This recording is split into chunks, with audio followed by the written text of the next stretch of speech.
Ah, hello. You don't look hollow. Far from it. Now that I am undead, I have come to this great land, the birthplace of Lord Gwyn, to seek my very own son. Do you find that strange? Well, you should. No need to hide your reaction. I get that look all the time.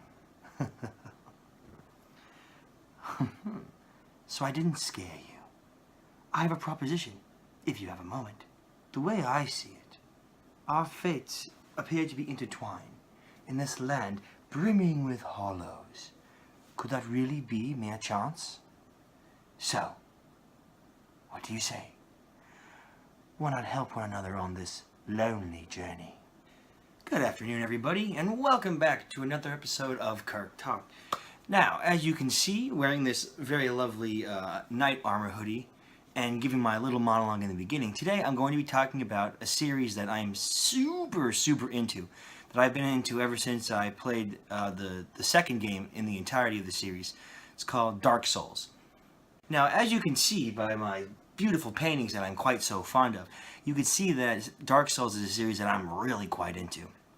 So now it being Halloween, I think now would be an appropriate time just to talk about the series, what I think about it, because it has that sort of like gothic, mystic feel, of like demons and monsters and little gods and everyone. I do think that this would be a perfect subject for one of my Halloween episodes.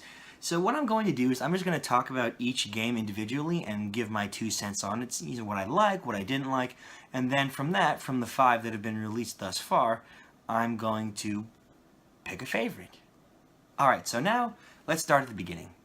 Now the first game was a PlayStation 3 exclusive, and this game is called Demon's Souls. Not Demon Souls, it's just Demon's Souls. And the thing about Demon's Souls was that it was originally looking to be a failure, but people were so enthralled by it, they loved the challenge and the difficulty of the game, that it became an arousing success and led to the creation of Dark Souls. Now, I can't speak too much about Demon's Souls. I actually don't own a PlayStation 3, nor do I have that PSN thing where I can like stream old games. I do own a copy of it, along with my prized possession of JoJo's Bizarre Adventure All-Star Battle. But I need to be honest, I haven't played all the way through. From what I can gather, it's certainly the most difficult of the series, and I could see why people liked it, but I feel that it's a little clunky in comparison to the smooth gameplay of, say, Dark Souls 3 or Bloodborne. So it kind of would be the lowest on my scale, but to be fair, I haven't really played it all the way through, so I can't really make an accurate judgment until I do. Hopefully someday when I do get a PlayStation 3, I'll be able to give like a full review on what I truly think about it, but as of right now, we'll say I see where it's going. I see where the inspiration came from for the other games. I just haven't sat down to play it yet. Now, we're going to get into the granddaddy of the Souls series, the successor to Demon's Souls, and the one that spawned the franchise, Dark Souls. Ooh-wee. Do I love me some Dark Souls. Everything about it, from the gameplay to the character designs, to the story, to the environments, to even the difficulty, is nothing short of perfection. At least I think so. I played Dark Souls on the 360 and then later again on PC with my buddies who were like, hey Kirk, let's play together and do PvP, which is a lot of fun, by the way. The one thing that I will say about Dark Souls that just makes it stand out is that the gameplay feels very crisp in comparison to Demon's Souls. Demon's Souls was a little bit clunky and Dark Souls really smoothed it out. But that being said, some of the bosses can be a little bit cheap, but if you know what you're doing, you can definitely have a good time. And me being a sun bro, I gotta give it to my main man, Solaire of Astora. I always join the Sunlight Covenant because I'm one of those guys that I'd rather help other people than be a red phantom or a black phantom and then, go into other worlds and kill them. So that's like my personal covenant. And be honest, Solaire's my favorite character, not gonna lie. Although I will say, the DLC for Dark Souls 1, the one where you go back in time and you fight Artorias and Manus, I will say Artorias would be a close second for my favorite character. Not just because of his boss fight, but because of his lore and his sacrifice and his relation to Sif, the wolf, which I think was really cool. How like if you go back in time and protect the wolf, he like regrets fighting you in the future because he knows who you are because you saved him. It's like really sad, but it's like really cool. Now my favorite boss of Dark Souls 1 would probably have to be... I like Gravelord Nito.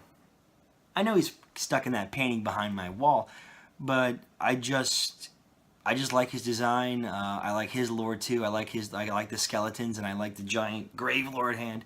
I think he's an excellent boss fight, along with Artorias as being another one of my favorites. Now, after Dark Souls 1, we had a sequel that I gotta be honest, I kind of didn't expect, nor did I see coming, and that was Dark Souls 2. Dark Souls 2 was a little bit different than Dark Souls 1. Dark Souls 1 I felt had a good mix of like grotesque monsters and dudes in armor. And Dark Souls 2 kind of had more guys that were in armor than like the monsters, which sounds kind of weird. I'm not saying it's a bad thing because I'm into like knights and King Arthur and all that mythos. So like fighting dudes in armor is cool. But I was just like a little bit of a... It wasn't as even, so I found myself getting bored when I saw like so many. I'm like, oh my gosh, there's so many knights. Oh my gosh, there's so many humans.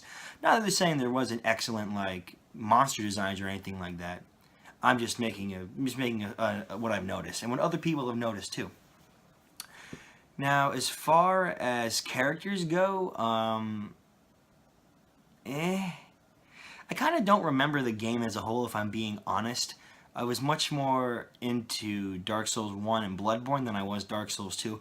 And I'm not saying it's a bad game at all, it's just a little bit different. I really didn't like I didn't like how you can't farm enemies, because if you kill enemies so many times, they stop respawning. So I feel that kind of made like the stress of like, oh crap, I'm going to lose my souls. You actually can't get them back. Whereas in Dark Souls 1, you just keep grinding and grinding and grinding to get them back. Now, as far as characters go, I like a couple of them. I like the design of the king. The king was pretty cool, and I like how you can like go into his memories. One thing I will say was really cool about Dark Souls 2 was its DLC. I feel like the DLC really completed the game, because by far two of my favorite bosses are the Ivory King and Sir Alon, where you like go into the dream and you fight him in the past, and it's like really cool. I don't know. I thought that was nice. And I gotta say, Ivory King is just a phenomenal DLC. I love the boss fight. I love the castle. I love the icy feel to it, and I love the lore behind the king going to sacrifice himself, you know, to save his kingdom. I feel as far as Dark Souls characters go, the Ivory King was one that was truly outstanding, and it shows in his character that like I truly had a connection, and I did feel bad about having to put the old guy down.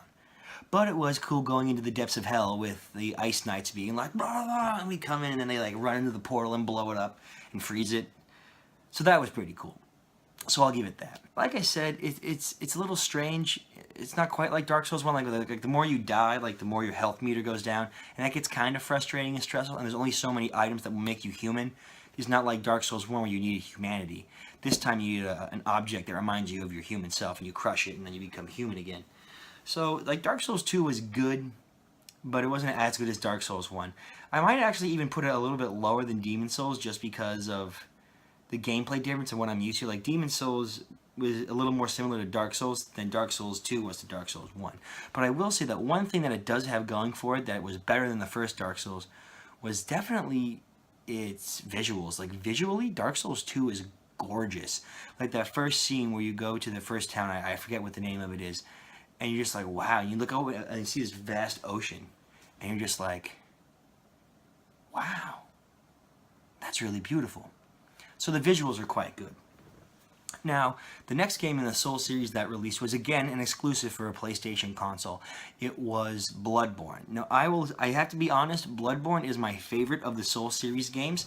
One, because I like the design of the hunter. I like the gameplay feel. It's a lot more fast-paced than Dark Souls. It's a lot more like dodging and running than like Dark Souls, like dancing around in circles. And I love everything about Bloodborne. I love the DLC. I love all the bosses. I love the lore. I love the Kirk hammer. Get it? What makes Bloodborne stand out, I guess, for me, is it's different than the other Souls series. Like even Demon Souls is the same kind of premise where you're fighting demons and you're a guy in an armored suit and it's all like medieval. Whereas Bloodborne's a little bit more like modern. Well, not super modern, but there's like gunpowder has been found, and the use of like the gun to parry and then the weapon to hit, I think was really neat, and I like how beautiful that game is too, and it feels tight. It's a lot more tight than Dark Souls 2 was. Another thing that really interests me about Bloodborne is the characters. Like I am so invested in like Father Gascoigne. I loved his boss fight. Lady Maria, I loved her boss fight with like the blood and the flames and just running around like running all over the place. I thought that was really cool. And I love characters like Henrik. I love Eileen the Crow and her tragic story. I love Alfred and his like sadistic way of torturing the vile bloods and grinding them up, and like his whole story was great. And even the ending when you fight Gehrman and then you become a god at the end if you use all the umbilical cords, I think it's just phenomenal. As far as the Souls series go, Bloodborne to me seems to be the most original after the release of Demon Souls, just because it branched so differently. And because it was so different, I think that's why it's truly my favorite. And I really do hope that Sony would make a Bloodborne 2. That would be amazing.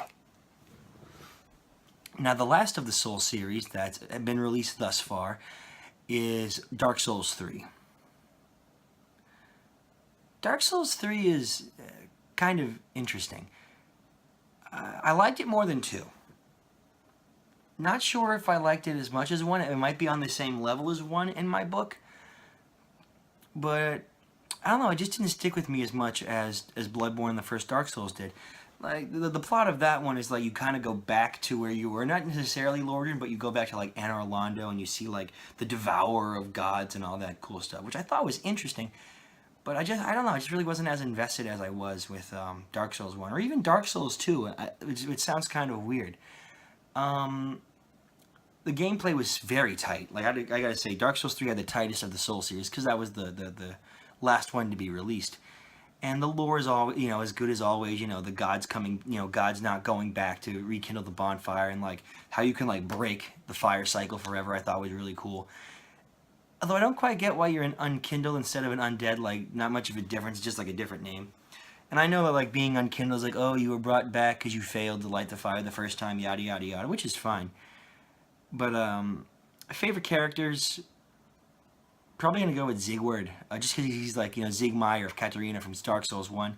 He's like, oh cool, the dude's back again. I liked him. I like how he gets like trapped in the well by Patches, and you like give him his armor back. I thought that was really cool.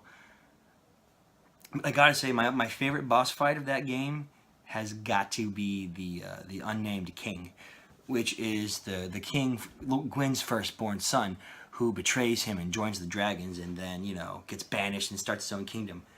That boss fight was amazing. So he comes down, he's on a dragon, right? And he's throwing lightning bolts and he's like, and all this stuff. And I'm like, oh my god, I'm going to die. And it was like, wow, what's up in here, right? So then you slay the dragon, right? And then he goes to it and he absorbs its freaking power. It's like crazy, right? He absorbs it and he's walking up like, dun, dun, dun, dun, dun, dun, dun, dun. And I'm just like, have mercy on my soul. So certainly Dark Souls 3 does have incredible bosses and the story's good too. I just feel like maybe why I didn't like it as much as I did with 1 was because I've seen it before. And like going back to Anor Londo and like revisiting characters is fine. It's just, I've just seen it before. Not saying it's bad, like the DLC, that Ring City DLC was incredible, right? DLC is awesome, and the game's awesome too. I just feel like I've seen it before. But so that being said, I guess my rankings for the game would probably be Dark Souls 2, Demon's Souls, because I really haven't finished it. I would tie Dark Souls 1 and Dark Souls 3. Just maybe give Dark Souls 1, put that one in the second slot, just because Dark Souls 3 kind of built off it. And then of course at the top, I gotta put Bloodborne. It's just, the art style suits me better, I like the gameplay, and I like the story. Plus, it's got a weapon with my name on it. Gotta give it props for that. But that being said, any of the games in the Souls series are good. Personally, like, you could just go play them and have a grand old time. If you liked hard, frustrating gameplay, I'd recommend all of them. But I'd start with Demon's Souls first, then move my way up to as they were released, just so you get the experience of like the differences. Because if you start off with Dark Souls 3, going back to Demon's Souls is going to be very difficult, only because the gameplay's just not as tight and the game's not as well polished. But that being said, this is another episode of Kirk Talk. This is the first one of a couple that I'm going to do for Halloween. Keep the spooky themes going. And I really appreciate all your patience, and I will see you guys in the next one. Ah. Did someone say jolly cooperation?